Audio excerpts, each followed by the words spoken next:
precisa falar de embalagem e sustentabilidade. Isso é super importante e tem tudo a ver aqui com o nosso evento. Não basta parecer ecológica. Para uma embalagem ser realmente sustentável, é preciso repensar materiais, processos, logística reversa e o impacto em toda a cadeia produtiva. É muita coisa, são várias camadas, que é o que a gente vai falar aqui agora nesse painel super importante. A gente vai discutir aqui critérios, desafios e inovações que estão moldando o futuro das embalagens no Brasil. E para fazer essa conversa aqui, a gente reuniu um time de especialistas nesse assunto, são representantes de empresas que são referência no setor. Então, eu vou convidar esse time especial agora para subir aqui ao palco. Vamos receber aqui no palco da Bio Brasil Fair o Roberto Lerbach, gerente de inovação e desenvolvimento da Antilhas. Roberto, venha para o nosso palco, por gentileza. Seja muito bem-vindo. Obrigado. Pode ficar à vontade aqui, se sentar com a gente. Vou convidar também o Fábio Santana, especialista em desenvolvimento de mercado e novos negócios do Casulo. Fábio, seja muito bem-vindo, obrigada pela sua presença. Fique à vontade. Convido agora o Christian Kreuz, gerente de produtos da Papyrus. Christian, seja muito bem-vindo ao nosso palco. Muito bom receber você aqui para esse nosso painel. Nosso próximo convidado é o Fernando Carvalho, Head de Marketing da IBEMA. Fernando, seja muito bem-vindo. Mais um convidado para o nosso painel sobre embalagens sustentáveis. Que bom te receber aqui. E para fazer a mediação dessa conversa aqui de agora, eu convido ao palco a Ellen Nunes, da Conecta Verde. Ellen, venha para cá para comandar esse bate-papo aqui, super importante. Olha, a gente vai deixar depois da conversa, vamos tentar deixar uns minutinhos, né, para o pessoal da plateia poder fazer perguntas para vocês, aproveitar a experiência, o conhecimento de vocês aqui no palco. Ellen, agora o comando é seu. Obrigada. Boa tarde a todos. Prazer, que bom estar aqui com vocês, trazendo esse tema tão importante para a sociedade atual, que é falar de embalagem, sustentabilidade, geração de resíduos. E, bom, meu nome é Ellen, eu sou jornalista, sou curadora de conteúdo de sustentabilidade, atuo também no engajamento de times de ESG e sou fundadora do Conecta Verde, que é um canal de conteúdo sobre sustentabilidade com foco na cadeia produtiva e usuária de embalagens. Visitem o conectaverde.com.br. Lá a gente tem muitas notícias e matérias, conteúdos especiais sobre esse tema e também eventos onde a gente aprofunda o tema de sustentabilidade e embalagens.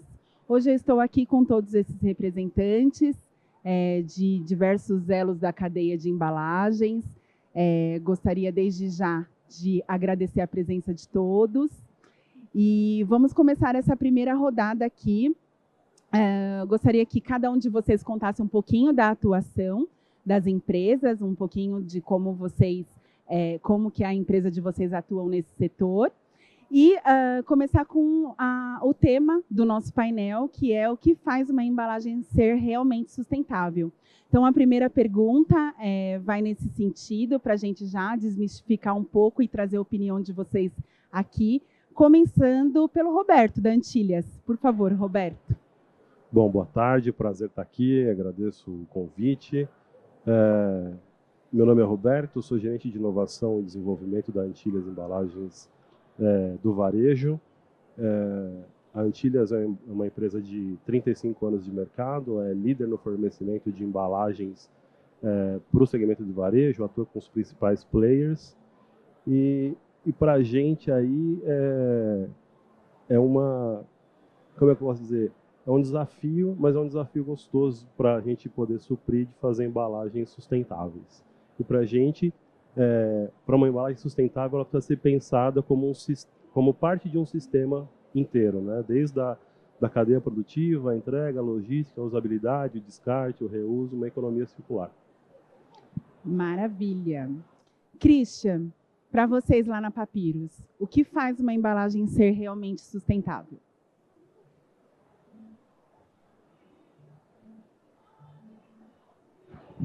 Oi, agora sim. Boa tarde a todos. Meu nome é Christian, eu sou gerente de produto da Papyrus. A gente é grande parceiro aí da Conecta Verde, né, em vários eventos. A Papyrus ela é um fabricante de papel cartão, então é a matéria-prima para a fabricação das embalagens, né? O Roberto, por exemplo, é um cliente nosso aqui. E assim, nós temos 73 anos de fundação. Já iniciamos a produção lá atrás, né, fazendo reciclagem, né? Então a gente nesse período todo desenvolvemos muito, né, os processos e as tecnologias para fazer papéis reciclados.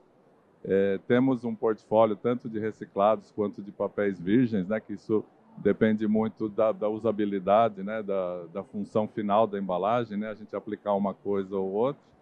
E assim, nesses 73 anos a gente já passou por várias diferentes necessidades da sociedade, né? Então, nesse período todo, as coisas vêm mudando e a gente vem se adequando.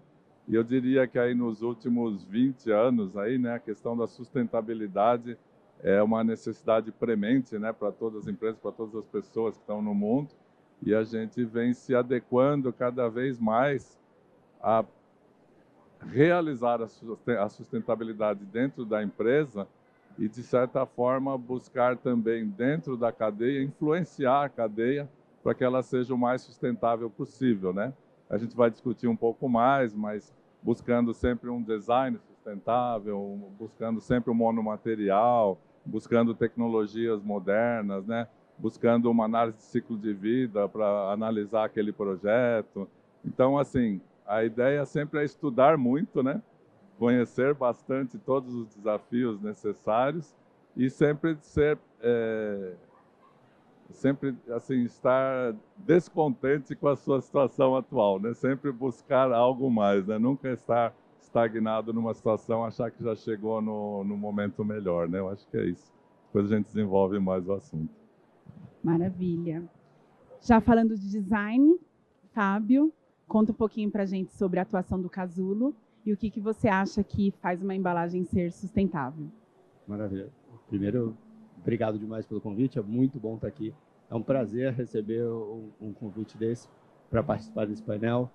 Eu faço parte do Casulo, é um lab de embalagens focado em desenvolvimento de embalagens plásticas mais sustentáveis, muito focado nas entregas de economia circular. Para tentar responder um pouco, eu vou dar uma volta. A gente fala muito, por exemplo, de eletrificação de carros hoje, né? Não tem nada a ver com embalagem, mas eu vou chegar lá. A gente fala da eletrificação dos carros, a gente fala, não, eu vou para carro elétrico, porque provavelmente é uma solução muito mais sustentável, né? Ou você pensa, eu vou usar etanol porque eu não estou usando gasolina e eu vou ter uma solução mais sustentável. Isso pode ser muito verdade, porque o impacto ambiental do carro está muito associado à sua produção de energia, né? Só que num carro elétrico, a produção de energia vem de um lugar externo. No caso, no Brasil, hidrelétrica. Se você vai para a China, é a carvão. Então, dependendo do local onde você está, a sustentabilidade muda de perspectiva, né? Então, ótimo. Então, no Brasil, a gente, se usar um carro elétrico, a gente vai, em teoria, ser mais sustentável do que a combustão? Provavelmente. Mas isso resolve uma parte do problema, porque você ainda tem um modelo de locomoção individual. Você não resolveu outro problema, que é mais sistêmico, que é você pensar em outros tipos de transporte. Tudo isso para dizer que quando a gente olha para a sustentabilidade no Casulo, a gente não olha por uma perspectiva, mas a gente olha por diversas perspectivas, fazendo análise de ciclo de vida e olhando para desenvolvimento de produto, olhando para material, olhando para ciclo de vida, para uso e para tudo que a gente precisa olhar de pós-consumo também para fazer essa embalagem ter uma circularidade real, redução de impacto ambiental e geração de impacto social. Ótimo. Fernando, agora você, conta um pouquinho, por favor, da atuação da IBEMA e compartilha sua visão conosco. Muito obrigado a todos. Prazer estar aqui. Obrigado, Ellen, pelo convite. A IBEMA Papel Cartão é uma empresa de 70 anos, está completando 70 anos agora. E nós trabalhamos desde o papel cartão de fibra virgem como de material reciclado. Então, nós somos top 3, né, no Brasil em fabricação de papel cartão.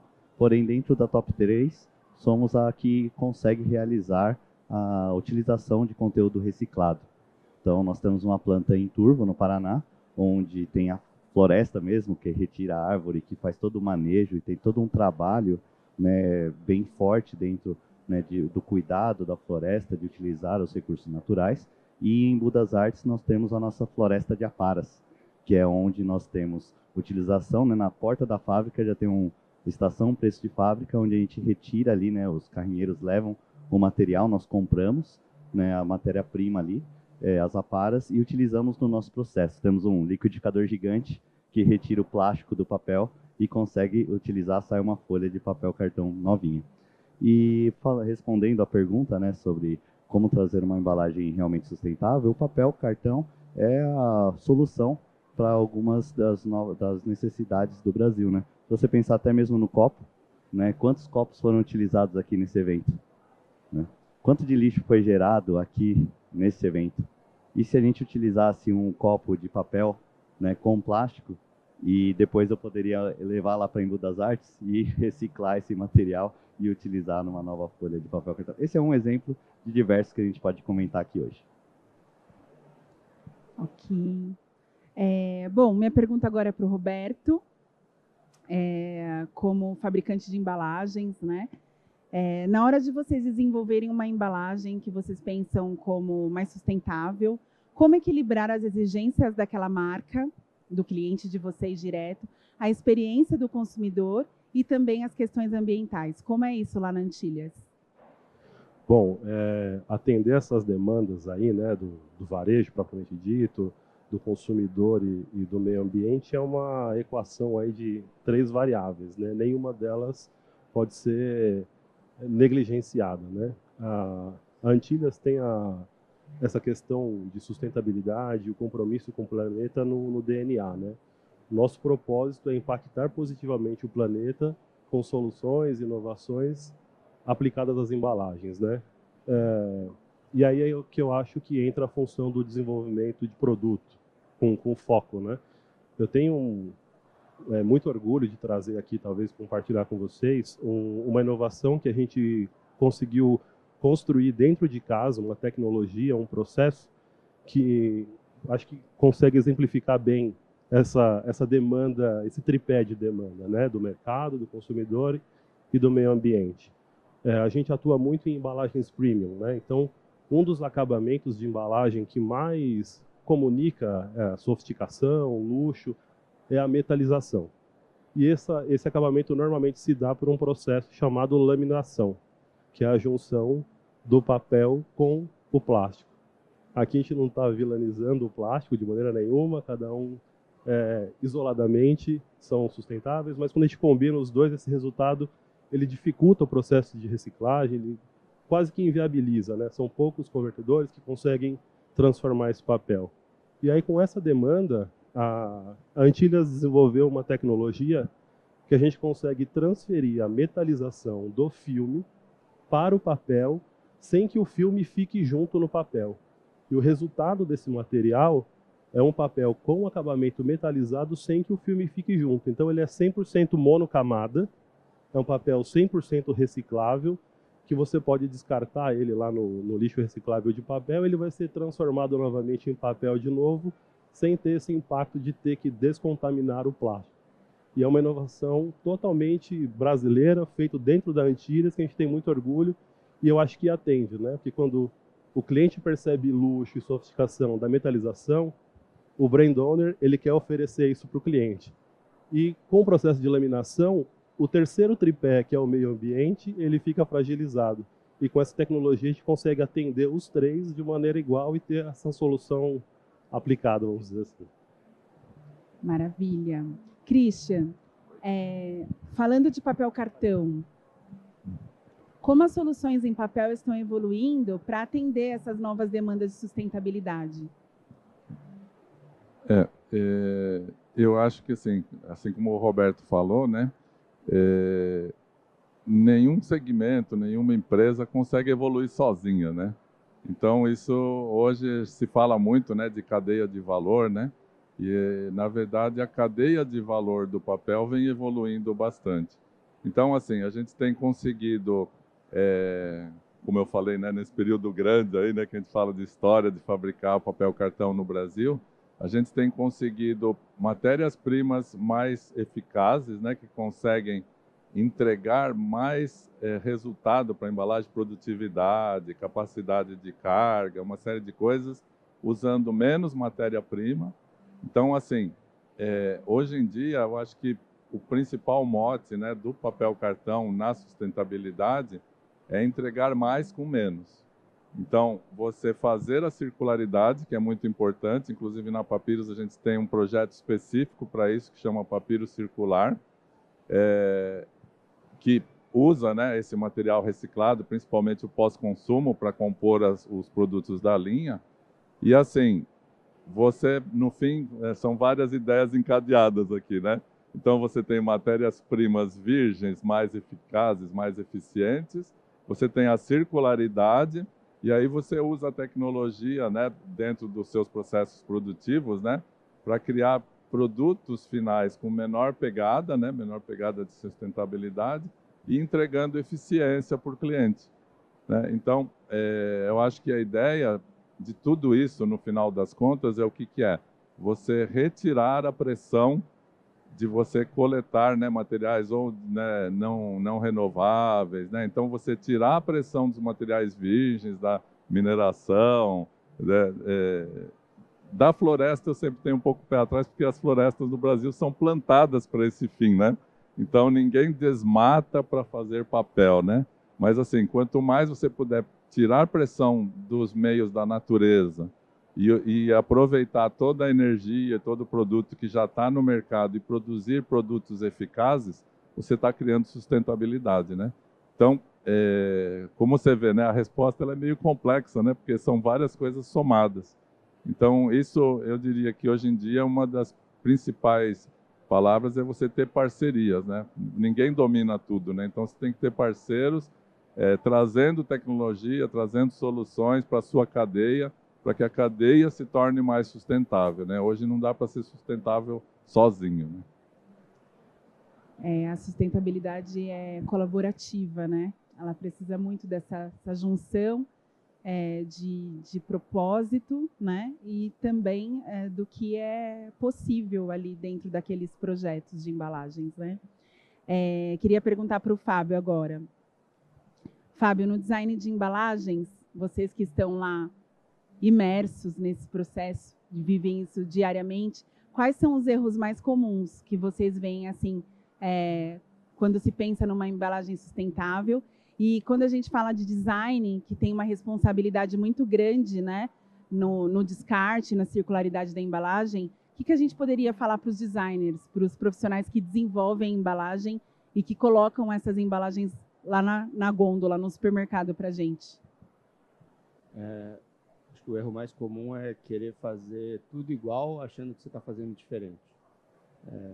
Acho que todo mundo está buscando mais sustentabilidade, está explorando esse universo, mas quer manter todos os KPIs de sucesso e o briefing igual, mas ele quer que seja tão barato quanto, tão eficiente quanto, ou melhor, mais sustentável, não quer mexer no modelo de negócio. A gente vê um exemplo aqui, acho que para mim essa feira ela é incrível por tudo, o tamanho que ela era, né? E quanto isso vai crescendo, a gente está falando de saudabilidade. Aí, cada vez mais, a gente está falando de produtos naturais, que não tem conservante, que não tem nada, não tem conservante, não tem glúten, não tem nada. E aí, você continua tendo um modelo de negócio que eu tenho que entregar na Amazônia, eu tenho que entregar na praia, lá não sei o quê, porque em qualquer lugar que você quer ter acesso às coisas. O shelf life, né? A validade tem que durar 1 ano e meio, mas espera aí, o conservante ajudava a fazer toda essa entrega. Quando você não tem mais isso, alguém é penalizado, e geralmente é a embalagem, né? Então você quer tudo, e alguém vai pagar a conta. Depois você fala, não, mas a minha embalagem não é sustentável, você tem que colocar um monte de aditivo, um monte de barreira, misturar um monte de material, Teve, porque você quer deixar tudo igual, mas você quer melhorar o teu produto, por enquanto, que a entrega principal de saudabilidade está muito associado ao produto que está lá envasado, e a embalagem, no final das contas, tem sido muito penalizada. Então, o que a gente tenta no Casulo é dar essa visibilidade, que às vezes você precisa mexer um pouco mais do que você está disposto, se você quiser fazer uma entrega real, que a resposta de sustentabilidade muitas vezes não é simples, né? Você vai ter que trabalhar mais nisso, e especialmente o que a gente trabalha quando a gente fala de pós-consumo, é dando visibilidade para as marcas, qual é o impacto na cadeia pós-consumo existente, né? Então, o que acontece? Se ela colocar esse tipo de embalagem, isso vai gerar valor numa cadeia estabelecida? Ou isso vai acontecer o quê, né? Porque imagina uma cooperativa que recebe embalagens. Hoje, se ela recebe uma embalagem altamente reciclável, ela ganha dinheiro, né? Se a cooperativa recebe essa mesma embalagem e essa embalagem não tem valor, isso vai para o rejeito. As duas consequências disso são, uma, ela deixa de ganhar dinheiro, de se rentabilizar. Então, imagina você numa fábrica recebendo insumo e metade você tem que jogar fora, né? Sua produtividade vai lá embaixo, então o modelo de negócio não fecha, né?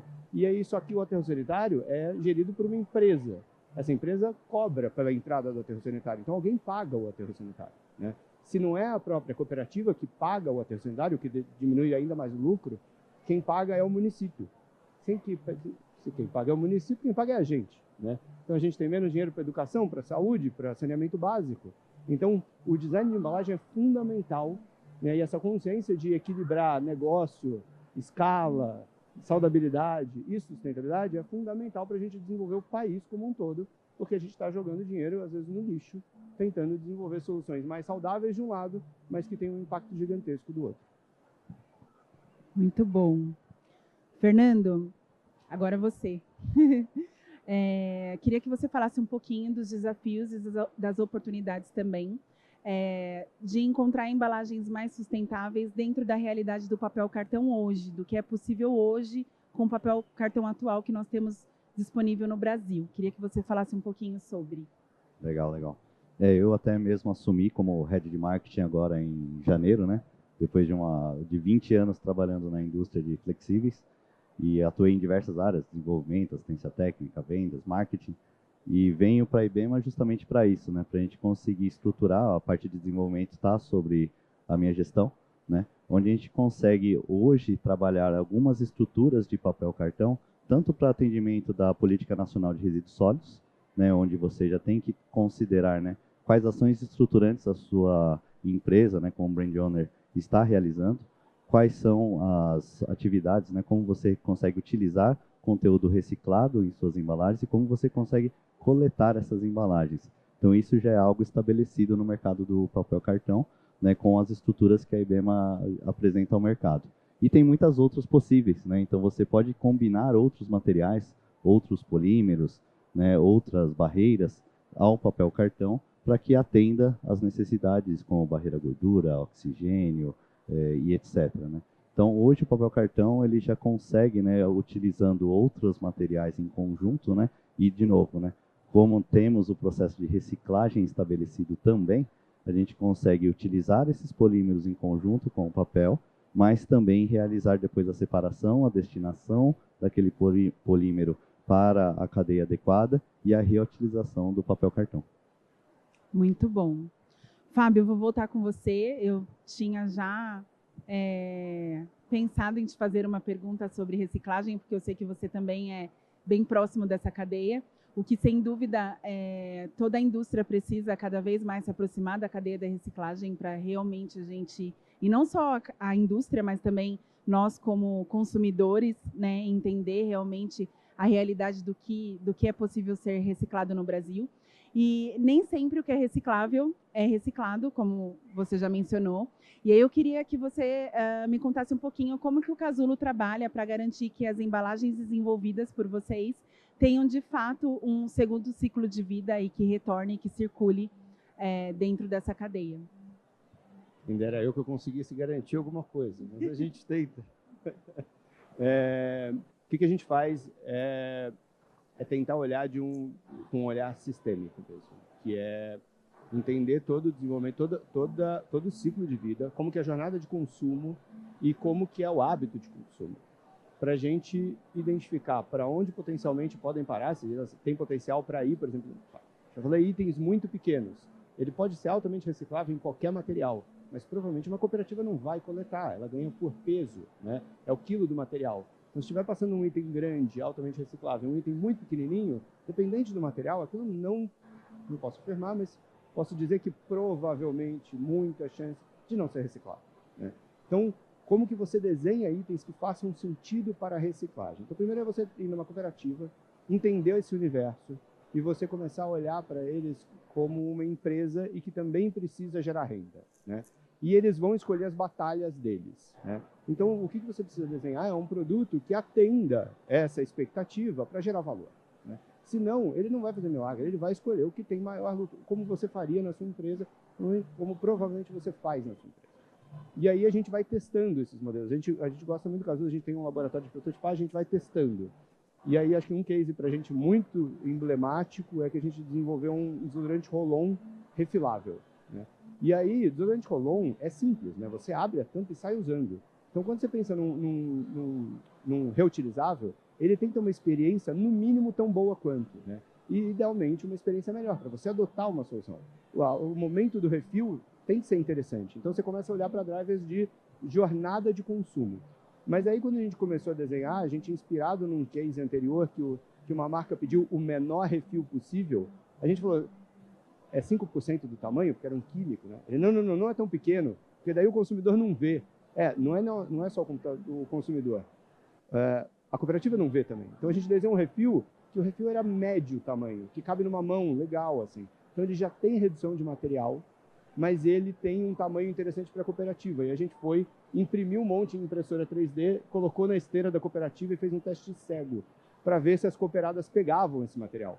E elas, putz, não pegamos. Daí a gente foi entrevistar elas. Elas, não, isso aqui gera valor, não, isso aqui eu tenho interesse em coletar, isso é fácil de pegar na esteira. Então a gente fala, legal, eu tenho um tamanho ideal, que é redução de impacto, mas geração de impacto social, porque eu gero renda. Então é um equilíbrio. Como que você testa isso? E é um pouco daquela frase clássica, né? Sair do ar-condicionado e ir para campo. É isso que a gente faz bastante para testar e validar, para ver se a nossa teoria funciona na prática. O ano passado, o Conecta Verde promoveu um grupo, né, de embalageiros visitando uma cooperativa e que, por incrível que pareça, muita gente nunca tinha ido numa cooperativa, né? Gente do nosso mercado. E realmente, ali na esteira, o que passava de pequeno passava, né? Não é prioridade ali. E a gente aprende bastante, como, por exemplo, a tampinha plástica, ela tem um bom valor para eles, mas se está passando solta na esteira, ela não vai ser coletada. Então, a gente aprende a separar as tampas, mas separar e fazer um montante para poder descartar de uma forma única e conjunta ali. Então, essa aproximação da indústria com a cadeia de reciclagem, ela é essencial. E quando a gente recebe essa informação como consumidor, ela também é essencial, né? Então, sem dúvida, essa aproximação com a reciclagem é super importante na circularidade das embalagens. Falando aqui com o Roberto agora, vocês que atendem grandes marcas, né, Roberto? O que o consumidor realmente valoriza e entende na embalagem como sustentável? Como ele identifica isso no ponto de venda? O que você vê isso? O consumidor, ele prefere isso quando ele pensa em sustentabilidade? Tem alguns marcos visuais, né, que é entendido e às vezes não necessariamente é mais sustentável ou não, né? Quando a gente fala de papel cartão, por exemplo, o papel craft, né, aquele pardozinho, ele está muito mais associado, o consumidor, né, que é leigo nesse ponto, quando ele vê algo dentro de uma embalagem de papel craft, ele já tende a entender aquilo como mais sustentável. E não necessariamente pode ser. Eu posso ter um papel duplex, seja da Papyrus, da IBEMA, com 30% de pós-consumo dentro, com a metalização sem o filme, né, que esse filme também é reutilizado, que no resultado final ele vai entregar um valor, vai parecer algo mais luxuoso ou bem menos sustentável, mas na prática é uma embalagem como se dizer, mais sustentável, pensando até na cadeia produtiva e no ciclo de vida do produto, é uma embalagem mais reciclável do que o próprio embalagem craft, que é 100% fibra virgem, por exemplo. Mas o consumidor lá atrás, lá na hora da gôndola, quando ele é reconhecido como mais sustentável o papel craft. Então, na nossa visão, quando a gente quer comunicar algo sustentável, a gente meio que parte para o craft, mas não necessariamente ele vai ser tão sustentável quanto ou mais sustentável. Entendido. E aqui, para o Christian agora, eu queria que você compartilhasse com a gente, Christian, falando de papel cartão aqui, como que vocês atuam para que essa sustentabilidade seja desde a origem até a reciclagem, quando a gente fala de papel cartão. Então, como eu falo, né, como eu falei já anteriormente, né, você tem que trabalhar na cadeia como um todo, né, não adianta trabalhar só internamente. E, como eu citei, eu vou dar um pouquinho mais de conteúdo aí, né, a gente tem um programa, por exemplo, que é o Papiro Circular.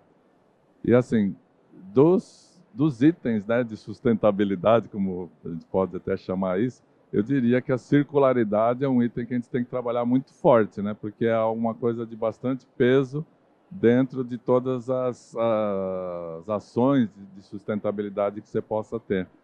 E a Papyrus, ela busca o quê? Atuar em todos os elos da cadeia de valor, buscando adequar aquela condição para que a circularidade ela possa se realizar, um pouco do que o Fábio falou, né? Ele não tem como garantir, mas assim, se ela não tiver a condição, aí ela não vai existir mesmo, né? Então, na verdade, o que a gente busca é o quê? Trazer as condições em cada elo da cadeia para que a circularidade se promova e seja possível e possa ser contínua. Então, um dos itens, exemplificando, sempre é bom dar exemplo prático, né? Você ter um papel cartão com conteúdo PCR alto, né? É uma condição que você incentiva muito a circularidade, né? Porque se você usa PCR, você incentiva a cooperativa a ir buscar material no mercado, você vai comprar esse material, você vai incentivar a cooperativa a ter continuidade, ter negócios, né? Você vai ter que influenciar o design para que crie um produto que seja, né? Talvez retirado na cooperativa, que tenha condição de ser reciclável. Então, não dá para ser uma ação só. E a Papyrus, ela tem sido assim incansável, né, em buscar influenciar toda a cadeia, buscando as condições para isso. A gente tem atuado muito até nos regulatórios, né, buscando que os nossos governos também, né, façam regulatórios que facilitem essa circularidade, né, que incentivem. Um outro exemplo, talvez, é que agora estão sendo aprovados os decretos, né, por material, né? Então, cada material, como ele vai cumprir a Política Nacional de Resíduos Sólidos.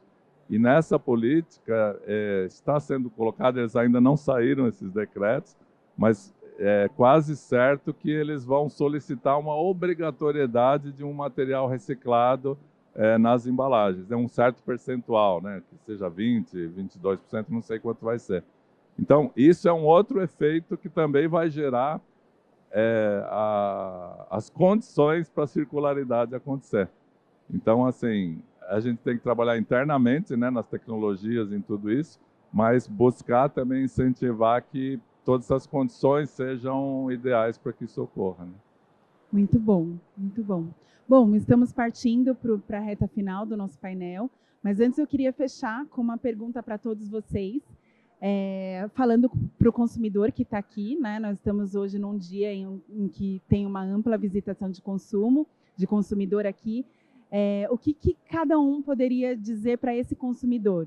O que ele deve se atentar quando ele vai escolher um produto e ele gostaria que esse produto tivesse um menor impacto ambiental e ele impactasse menos ali? Então, como ele vai escolher? Qual é a sua dica, Fernando? A minha dica, primeiramente, né, é buscar os produtores nacionais.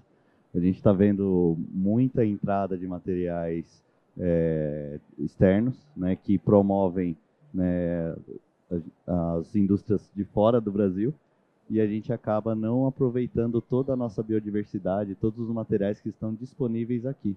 Sem contar a pegada de carbono, né? Com certeza. Então, se a gente utiliza um papel cartão que é nacional, que ou é de fibra virgem e está sendo trabalhado através das nossas florestas nacionalmente, ou de conteúdo reciclado, que está gerando economia circular dentro da nossa sociedade.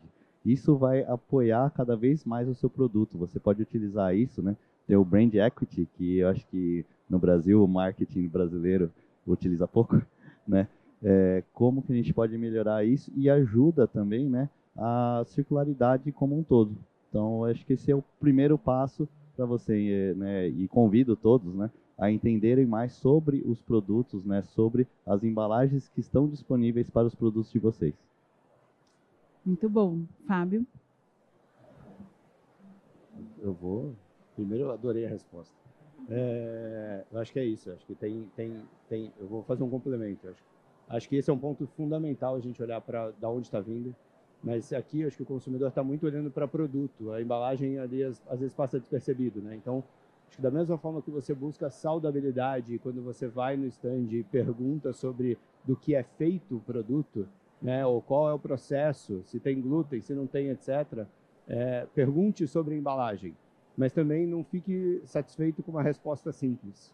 Porque às vezes as respostas simples te levam a uma pegadinha. Tenta entender mesmo aonde produziu, por quê, qual atributo de sustentabilidade realmente que ele está trazendo, né? E questione, porque às vezes as respostas não estão tão prontas assim. As marcas às vezes estão focando ainda muito no produto, não estão olhando para a saudabilidade e sustentabilidade da sua embalagem. E esse é o momento da gente questionar, eles terem um olhar sistêmico amplo para olhar produto e embalagem para trazer sustentabilidade nesse conjunto, que vai ser fundamental para a gente conseguir desenvolver cadeias mais sustentáveis de verdade. Bom, eu, como parte visual, eu reforço os símbolos, e aí quando a gente fala de indústria brasileira, a gente tem uma garantia que todas são certificadas como FSC, né? Então, reconhecer esses selos, né? Papel é certificado, é reciclável, vai ter os selinhos lá, eu acho que isso contribui e ensina para a gente também como fazer esse descarte correto, né? Que não só na parte que a gente tem que consumir, então essa embalagem vai entrar e ter essa mesma responsabilidade na hora do descarte, fazer isso da maneira correta para que a circularidade, a gente é uma etapa do ciclo de vida do produto, né? Então a gente descartar correto, destinar os materiais da maneira correta, eu acho que é fundamental. Muito bom. Bom, eu sou o quarto aqui a falar, né? Então, assim, tudo isso que falou tá certo, né? A gente soma alguma coisa. Então, não vou falar as mesmas coisas, mas eu acho que, assim, é uma coisa muito importante nesse momento, acho que no Brasil e no mundo inteiro, não só no Brasil, é a gente informar e tentar educar o consumidor também, né? Soma-se a tudo que foi falado. Teve uma recente pesquisa do Instituto Acatu falando sobre embalagem, né, para o consumidor, e tinha lá vários índices lá, mas tinha um que chamava muito a atenção, que 90% dos entrevistados falaram que queriam mais informações nas embalagens. E a gente, dentro, por exemplo, né, cada um tem um alcance, né, para poder fazer alguma coisa pelo mundo, né? Então, assim, a gente, dentro dos nossos projetos, né, no Papiro Circular, a gente coloca um QR Code na embalagem que leva para um site que explica toda essa história da embalagem. Então, dentro dos projetos que a gente trabalha, a gente coloca essa informação, porque é difícil também o consumidor, que caminhos ele vai fazer para chegar numa informação de qualidade, né? Então, nos nossos projetos, a gente tem colocado um QR Code que informa o consumidor de onde veio aquela embalagem. A gente tem um banco de dados muito grande, né? Acho que a transparência também é algo muito importante nesse processo todo. A gente tem um banco de dados que o consumidor consegue ver de que cooperativa veio o material que formou aquela embalagem. Então, acho que, assim, dar informação para o consumidor é algo bem importante. Então, é um misto de informar e educar, né? Então, assim, a gente informa o que foi o caminho daquela embalagem até ali e informa para que ele tente agir correto para que aquilo possa voltar a circular, né? Então, acho que isso é muito importante. Na expectativa de talvez não garantir, mas fazer esse esforço. E queria comentar essa fala, primeiro porque eu sou uma entusiasta da comunicação, então, assim, sem dúvida, uma comunicação transparente, estratégica para o consumidor, né, que ainda aponta isso como um dos problemas nas embalagens, muitas vezes a falta de confiança no próprio sistema de reciclagem. Então, o consumidor ele deseja fazer o que é certo, né, descartar corretamente, mas gosto de ver também a indústria falando sobre essa educação do consumidor, porque a gente precisa que a indústria também se envolva nessa pauta. Às vezes a indústria pensa que não, isso é uma responsabilidade da marca, e quando a gente fala de sustentabilidade de embalagens, é uma responsabilidade compartilhada, né? Cada elo da cadeia tem a sua responsabilidade ali, então fico feliz com essa fala vindo de um fabricante de embalagens, de um fabricante de matéria-prima, né, e não só de embalagens. E a gente também, esse ponto de comunicação, assim como os selos, eles ajudam sim, né? Claro que selos sérios, né? Realmente comprometidos com uma cadeia mais responsável, eles também ajudam o consumidor a descartar corretamente. O fato da gente não ter uma pegada de carbono de embalagens que venham de fora do Brasil, enfim. Então, todos esses são pontos importantes que a gente deve considerar como consumidor. Estamos chegando ao fim do nosso painel. Fico muito feliz a gente ter conseguido trazer esse tema para dentro de uma feira onde o foco não é embalagem, né? A gente precisa multiplicar essas informações e trazer essa discussão para dentro desses ambientes, porque aqui todas as marcas consomem embalagens, né? Então, estamos numa jornada, né? Todo mundo, cada elo da cadeia, ninguém aqui está 100% sustentável, porque todos nós geramos um impacto, né? Estamos numa jornada, mas feliz de trazer esse tema para dentro desse evento e poder conversar com todos vocês. Então, muito obrigada, Fernando. Muito obrigada, Fábio, Roberto, Christian. Aprendo com vocês sempre, né? Os profissionais especialistas nesses assuntos. E agradeço a participação de todos que estiveram aqui, que a gente possa cada vez mais considerar aí a cadeia tanto dos nossos produtos, quanto também das embalagens que a gente consome os produtos. E obrigada pela participação e pela oportunidade. Muito obrigada. Obrigada, pessoal, por esse painel tão rico. Quero agradecer a presença de todos vocês. Obrigada, Ellen, pela mediação. Obrigada. Muito bom, gente. Mais uma vez, por favor, aplausos para os nossos convidados.